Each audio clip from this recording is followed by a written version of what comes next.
Israel ও Hamas যুদ্ধবিরতিতে সম্মত হয়েছে, এটি কি উম্মার জন্য ইতিবাচক? অবশ্যই ইতিবাচক, কারণ যুদ্ধ আসলে কখনো কোনো কল্যাণ বয়ে আনে না। বিধায় মুসলমানদের উপরে যে নির্যাতনের স্টিম রোলার চলছে এই যুদ্ধবিরতির মাধ্যমে কিছুটা হলেও সেটা থামবে, সেটা কমবে, একটু স্বস্তি নিঃশ্বাস মুসলমানরা ফেলতে পারবে, সেই জায়গা থেকে এটা অবশ্যই ইতিবাচক। তবে এই যে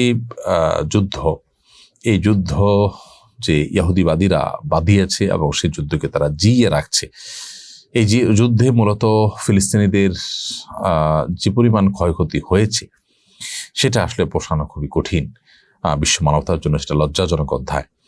তো সেটা করে তারা একটা জনপদকে ধ্বংস করে যখন শেষ করেছে, আর হয়তো ধ্বংস করার মতো আপাতত কিছু আর পাচ্ছে না, যুদ্ধবিরতি দিয়ে আবার মুসলমানদেরকে কিছু কাজ করে নতুন করে তারা রিনোভেশন করবেন, একটু মাথা উঁচু করে দাঁড়াবার চেষ্টা করবেন, সেটাকে আবার হয়তো ভাঙার জন্য তারা চেষ্টা করবে। সেজন্য তারা যুদ্ধবিরতি দিয়েছে কিনা জানি না, যে সব ভাঙা শেষ হয়ে গেছে, সব ধ্বংস করা শেষ হয়ে গেছে, এখন আর যুদ্ধ করার সুযোগই হয়তো ওইভাবে রাখেনি, তারা সেভাবে ম্যাসাকার করেছে। সেজন্য যুদ্ধবিরতি দিয়ে আবারও মুসলমানদেরকে গুছিয়ে আনার সুযোগ দিয়ে সর্বশান্ত করার চেষ্টা তারা করবে কিনা আল্লাহ তাআলা ভালো জানেন। তো এই জন্য আপাত দৃষ্টিতে এটি স্বস্তির এবং আনন্দের হলেও প্রকৃত অর্থে এটা আমাদের জন্য নানা কারণে শঙ্কারও বটে।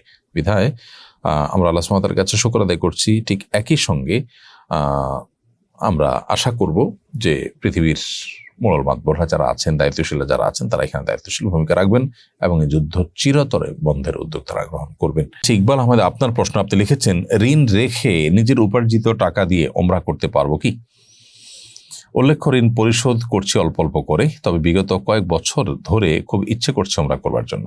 বা ইকবাল আহমদ, আপনার ঋণ পরিশোধ করবার জন্য যদি আপনি কোনো একটা সিস্টেম ঠিক করেন, কিস্তি করে নেন এবং সেটা সিস্টেমিক্যাল ওয়েতে পরিশোধ হতে থাকে, আপনার যে প্রাপক যার কাছ থেকে ঋণ নিয়েছেন তিনি যদি আপনাকে সে ঋণ এভাবে কিস্তিতে নিতে প্রস্তুত থাকেন, তাহলে সেক্ষেত্রে আপনি ওমরা করতে পারেন, অসুবিধা নেই। অর্থাৎ আপনার এই ওমরা এটা যেন ঋণের টাকা না দিয়ে ওমরা করা না হয়। যেহেতু ঋণের টাকা আপনি অল্প অল্প করে দিচ্ছেন, সিস্টেম করে নিয়েছেন, অতএব সেই সিস্টেম ঠিক রেখে ওমরা করতে পারলে আপনি করবেন। তবে এক্ষেত্রেও যদি আপনি ওমরা না করে সে টাকা দিয়ে আপনার ঋণ কমিয়ে ফেলতে পারেন, দিয়ে ফেলতে পারেন, সেটা অবশ্যই আপনার জন্য অধিকতর উচিত হবে এবং উত্তম হবে। ঋণগ্রস্ত হয়ে আপনি ঋণের টাকা বাকি রেখে ওমরা করাটা আপনার জন্য প্রশংসনীয় বিষয় নয়। আপনার মন চাচ্ছে অনেক বছর ধরে, সেটা বুঝতে পেরেছি, কিন্তু মনের চাওয়ার চাইতে আসলে আল্লাহ রাব্বুল আলামিনের চাওয়া পূরণ করাটাকে বেশি গুরুত্বপূর্ণ মনে করতে হবে। ঋণ পরিশোধ করাটাকে আল্লাহ সুবহানাহু ওয়া তাআলা আবশ্যক করে দিয়েছেন। বিধায় আবশ্যিক কাজ বাদ রেখে বা আবশ্যিক কাজ যেন ত্বরান্বিত হয় করতে, সেটা না করে আপনি যে তুলনামূলকভাবে কম গুরুত্বপূর্ণ কাজ যদি করেন, তাহলে সেক্ষেত্রে অবশ্যই প্রশংসনীয় হবে না। এমডি তানভীর হাসান, আপনি লিখেছেন, অনেক মানুষ হুজুরদের ধর্ম ব্যবসায়ী বলেন, এ নিয়ে কিছু বলবেন?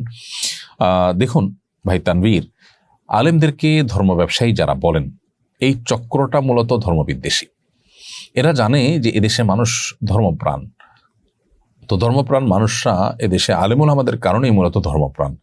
তো সেজন্য আলেমুল আমাদেরকে ধর্ম বিরোধী কিছু তো বলে তারা পার পাবে না জানে, এজন্য তাদেরকে ধর্ম ব্যবসায়ী তকমা লাগিয়ে নিজের মনের ঝাল মেটাবার চেষ্টা করে।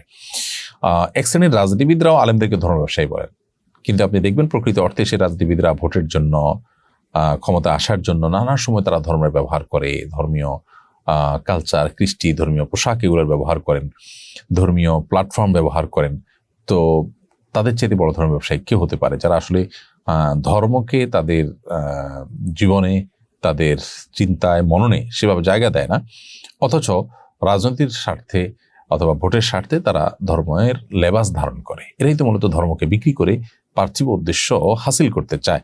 ওলামায়ে কেরাম তারা ধর্মের কথা বলেন, তারা ধর্ম চান, যা চান তা বলেন, তাহলে সেক্ষেত্রে তারা ব্যবসায়ী কেন হতে যাবেন? যদি বলেন যে তারা পারিশ্রমিক গ্রহণ করেন, অনেক কাজ করে, তো পারিশ্রমিক গ্রহণ করাকে শরীয়ত যদি জায়েজ বলেন, তাহলে সেটা তাদের জন্য দর্শনীয় হবে কেন, বা তাদেরকে সেটা নিয়ে তকমা দেওয়া হবে কেন, বাজে তকমা দেওয়া হবে কেন? দেখুন, এই ক্ষেত্রে যদি আপনি কোথাও কোনো পরামর্শ দিয়ে, বুদ্ধি দিয়ে আপনি পারিশ্রমিক গ্রহণ করেন, তাহলে সেক্ষেত্রে আপনাকে বুদ্ধি ব্যবসায়ী বলা হবে? এ জাতীয় আর অনেক প্রশ্ন আসে। তো যার কারণে এই তকমা আলেমদেরকে দেওয়া, এটা তাদের প্রতি অবিচার, যেটা সাধারণত ইসলাম বিদ্বেষীরাই, ধর্ম বিদ্বেষীরাই সচরাচর দিয়ে থাকে। আমি একজন ব্যবসায়ী, আমি যদি কাউকে জন্ম নিবন্ধন অথবা এনআইডি কার্ডের বয়স বাড়িয়ে দিই তাহলে কি জায়েজ হবে? এটা অবশ্যই হারাম কাজ এবং গুনাহের কাজ। আপনি যদি কারোর জন্মের ভিতরে কম বেশ করার চেষ্টা করেন তাহলে সেটা রীতিমতো একটি কবিরা গুনাহ, একটা মিথ্যাচারের মধ্যে আপনি সহযোগীর ভূমিকা অবতীর্ণ হলেন, সেজন্য এটি গুনাহের বিষয়। জন্ম নিবন্ধন কিংবা এনআইডি কার্ডের বয়স বাড়ানো মানেই মিথ্যা কথা বলা, যেটা তিনি যে বয়সে তিনি নন সেই বয়সটা সাব্যস্ত করা, এবং এটা সামান্য একটু বেশি চাকরি করার জন্য পার্থিব ছোটখাটো উদ্দেশ্যকে সামনে রেখে এই যে গুনাহের কাজ, এটা যেন আমাদের দ্বারা না হয়। অবশ্য বয়স বাড়ানো কোনো কোনো ক্ষেত্রে বেনিফিটেড হয়, বাড়ানোর মাধ্যমে কখনো কমানোর মাধ্যমে বেনিফিটেড হয়। যেটাই হোক না কেন, যে তারিখে জন্ম হয়েছেন সেই তারিখটি লিখতে হবে।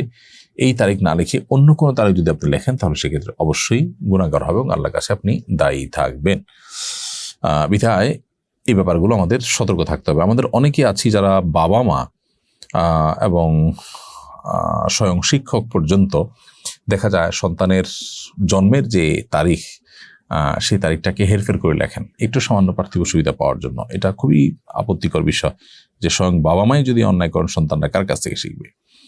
এছাড়া রবিউল লিখেছেন, আমি কখনো ভোট দিইনি, এদিকে আমার পাপ হবে না? আপনার কোনো পাপ হবে না। ভোট দেওয়া কোনো ফরজ বা ওয়াজিব বা সুন্নত কোনোটিই নয় যে এটি দিলে আপনার সওয়াব হবে বা না দিলে গুনাহ হবে। তবে হ্যাঁ, আপনি একটি মন্দকে প্রতিহত করতে চাচ্ছেন, তুলনামূলকভাবে ইসলামের জন্য মুসলমানদের জন্য অনুকূল কাউকে মনে হয় তাকে আপনি ভোট দেওয়ার চেষ্টা করছেন, এটা আল্লাহ রাব্বুল আলামিনের কাছে আপনাকে আজর এনে দিবে ইনশাআল্লাহ তাআলা। তবে আপনি ভালো কেউ নির্বাচিত হোক সেটা চাইলেন, মন্দ কেউ যেন না আসতে পারে চেষ্টা করলেন, সেটা আপনার সাথে থাকলে করবেন। কিন্তু আপনি ভোটারই হননি অথবা ভোট দেওয়ার অপশনই আসে নাই বা ইচ্ছাকৃত ভোট দেননি, এর কারণে আপনার কোনো গুনাহ হবে না। ব্যাপারটা এরকম না যে ভোট দেওয়াটা ফরজ কিংবা ওয়াজিব। হ্যাঁ, ভোট দিলে আপনি ন্যায়সঙ্গতভাবে দিবেন, অন্যায়ভাবে দিবেন না, এবং অন্যায়কে রুখবার জন্য দিবেন, এটা আপনার কর্তব্য, সেটা ভিন্ন বিষয়। আমি ভূমি অফিসের কর্মকর্তা। নামজারি ও খাজনা দেওয়ার ক্ষেত্রে মানুষের ভোগান্তি কমাতে অনলাইন সিস্টেম রয়েছে, কিন্তু সাধারণ মানুষের অনলাইন সম্পর্কে ধারণা কম থাকায় সরাসরি অফিসে আসে, তখন আমরা তাদের দোকানে পাঠাই অনলাইনে আবেদন করতে। এতে দোকানিরা সুযোগ পেয়ে বেশি টাকা নিয়ে নেয়। এক্ষেত্রে আমি কি অফিস টাইমের বাইরে নিজের ব্যক্তিগত ল্যাপটপ ইন্টারনেট ব্যবহার করে খরচ নিয়ে তাদের আবেদন করে দিতে পারবো? অবশ্যই আপনি এটি পারবেন। আপনার অফিস টাইমের বাইরে যদি তাদের জন্য বুঝতে অসুবিধা হয় সেরকম কোনো বিষয় আপনি তাদের আপনার অ্যাডভোকেসি, তাদের অ্যাসিস্ট্যান্স, আপনি এই জাতীয় যদি সার্ভিস দেন তাহলে সেক্ষেত্রে আপনি দিতে পারেন। অফিস টাইমের বাইরে এটা আপনি করতে পারেন। তবে এমন না হয় যে আপনার কাছে আসলো, কাজটা আপনি করতেই পারেন, কিন্তু আপনি শুধুমাত্র নিজের কাছে যেন সে যায় এবং সার্ভিসটা নেয়, পয়সা দেয়, সেজন্য তাকে ঘোরালেন তার কাছে, এরকমটি করলে সেটা নাজায়েজ হয়ে যাবে। আপনার কাছে যেটা তার করার আছে এটা করে ফেলতে হবে এবং অফিস টাইমে করবেন। একই কাজ আপনি অফিস টাইমে না করে তাকে অন্য সময় করলেন, আপনার দেখা দেওয়ার দায়িত্ব যদি থাকে তাহলে সেটা আপনার জন্য হালাল হবে না। হ্যাঁ, আপনার একটা দায়িত্বের মধ্যে পড়ে না, যার মতো আবেদন করে আসতে হয়, বাইরের লোকজন করে ভিড় বা জুলুম, তো সেক্ষেত্রে আপনি অবশ্যই এটা করতে পারেন। হতাশা ও দুশ্চিন্তা মুক্ত থাকার উপায় কি, এ ব্যাপারে কোনো আমল আছে কিনা? হতাশা এবং দুশ্চিন্তা মুক্ত থাকবার জন্য নবী করিম সাল্লাল্লাহু আলাইহি ওয়াসাল্লাম সেখানে দোয়া আপনি পড়তে পারেন। তিনি আল্লাহ সুবহানাহু ওয়া তাআলার কাছে দোয়া করতেন, আল্লাহুম্মা ইন্নী আউযু বিকা মিনাল হাম্মি ওয়াল হাযান ওয়া আউযু বিকা মিনাল আজজি ওয়াল কাসাল। এখানে দোয়াটির প্রথম অংশে আমরা দেখতে পেয়েছি আল্লাহ রাব্বুল আলামিনের কাছে নবী সাল্লাল্লাহু আলাইহি ওয়াসাল্লাম দোয়া করতেন, হে আল্লাহ, আপনার কাছে আমরা দুশ্চিন্তা এবং পেরেশানি থেকে পানাহ চাই, আশ্রয় চাই। তো এই যে দুশ্চিন্তা, পেরেশানি, এটা থেকে আল্লাহ সুবহানাহু ওয়া তাআলার কাছে পানাহ চাওয়ার শিক্ষা আল্লাহ সুবহানাহু ওয়া তাআলা দিয়েছেন। এখানে কিন্তু পেরেশানি থেকে মুক্ত থাকার কথা বলা হয়েছে, বিধায় আপনি পেরেশানি থেকে মুক্তির জন্য এই দোয়াটা পড়তে পারেন। দ্বিতীয়ত, দুরুদের আমল যেটা আছে, দুরুদ শরীফ, সেটা আপনি পড়তে পারেন। তারপর বিশেষ করে ইস্তেগফার, সেটিও মানুষের দুশ্চিন্তাকে দূর করার ক্ষেত্রে যথেষ্ট সহায়ক ভূমিকা রাখে, বিধায় সেটিও আপনি করতে পারেন। আসুন্নাহ ফাউন্ডেশন।